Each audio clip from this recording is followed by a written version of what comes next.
নমস্কার, আমি আবার ভিডিও নিয়ে আপনাদের কাছে ফিরে এসেছি। প্রথমেই বলুন আপনারা কে কেমন আছেন, আশা করছি ভালো। আর আমি যে আজকে টপিকটা নিয়ে এসেছি পুরোপুরি কিন্তু মাদের জন্য, পুরো মাদের জন্য। আশা করি আপনাদের ভালো লাগবে, কারণ আমাদের মারা কিন্তু দেখবেন সব সময় সন্তানদের কথা ভাবে, সবার কথা ভাবে, মানে বাড়ির সকলের কথা ভাবে মারা। এই কে কী খাবে, কার কী পছন্দ, সব কিন্তু মারা জানে, কিন্তু মাদের কথা কে জানে বলুন তো? সেই নিয়ে আজকে ভিডিও। যদি ভালো লাগে দিদিকে একটা লাইক এবং সাবস্ক্রাইব করবেন প্লিজ। তো দেখবেন মারা সব জানে, মানে মাদেরকে জানতে হয় যে ছেলের কী পছন্দ, মেয়ের কী পছন্দ, স্বামীর কী পছন্দ, বাড়ির লোকদের কী পছন্দ। কিন্তু একবার বলুন তো যে মাদের কথা কে জানে? মারা কী খেতে ভালোবাসে? দেখবেন মারা সবার জন্য রান্না করে।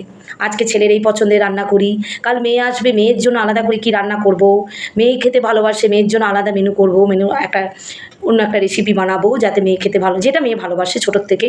কারণ মারা তো ছোটোর থেকে মেয়েকে বা ছেলেকে মানুষ করছে। কিন্তু মাদের কথা কে জানে বলুন তো? যে মা কোনটা ভালোবাসে, মা কোনটা খেতে ভালোবাসে। যদি একবার জানতো ছেলেমেয়েরা, সত্যিই মাদের মনে বুকটা ভরে যায়। তখনই হয়তো আনন্দ অশ্রু তাদের চোখ দিয়ে ঝরে, যে সত্যি আমার জন্যও কেউ ভাবে। সে তো সকলের জন্যই ভাবে, ওটা পরিবারের জন্য মারা ভাবে যে আজকে এই রান্নাটা করি, সকলেই ভালো বলবে আমাকে। মা না, আজকে ছেলে আমার অফিস যাবে, ছেলে এই রোজ এই ছেলে এটা খেতে ভালোবাসে, মা কিন্তু সকালে উঠে রান্না করে ছেলেদের জন্য। সে কোন আলু ভাতেটা খেতে ভালোবাসে, কোন আলু ভাজাটা খেতে ভালোবাসে, কোন রান্নাটা খেতে ভালোবাসে, সে মা কিন্তু রান্না করে সকাল থেকে, যে ছেলে আমার অফিস যাবে। কিন্তু ছেলেমেয়েরা কি একবারও ভাবে, বা বাড়ির লোকরাও কি ভাবে যে মা কি ভালোবাসে, মায়ের কি ভালোবাসা, মা কোনটা পছন্দ করে, মা কোন তরকারিটা খেতে ভালোবাসে, মাছের কোন পিসটা মা খেতে ভালোবাসে? একটা ছোট্ট গল্প করি। একটা পরিবারে মা হয়তো জানে না, মানে মেয়ে ছেলেমেয়েরা জানে না মা লেজা খায় না বা লেজা পছন্দই করে না, কিন্তু দেখবেন শেষ পাতে মাদের সেই লেজাটাই জোটে।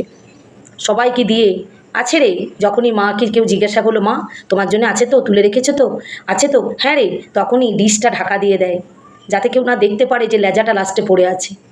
এটাই হয়তো মাদের ভূমিকা, মাদের স্বভাব বলতে পারেন। তারপর সবার শেষে মারা খেতে বসে, সবাইকে খাইয়ে তারপর দেখে কে খেতে পেলো, কে কার কম তরকারি পড়লো, কারো ভাত লাগবে কি না, কারো ডাল লাগবে কি না, কিন্তু লাস্টে দেখবেন তার ডাল তরকারিও হয়তো জোটে না।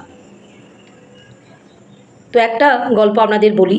তো সে লেজা খেতে ভালোবাসে না মা, তখন ছেলেমেয়েরা জানেও না বা স্বামীও জানে না সে লেজা খায় না। তো একদিন ছেলেমেয়েরা বাপের বাড়ি গেছে, মামার বাড়ি গেছে। তো মায়ের মা দিদাই হবে, তো দিদা তো জানে যে তার মেয়ে কী খায়, ছোটোর থেকে কী খেয়ে আসছে। তখন মাছের পিসগুলো সবাইকে দিচ্ছে, পেটি দিচ্ছে। তখন খানটা, মাছের একটা খান পিস মাকে দিল।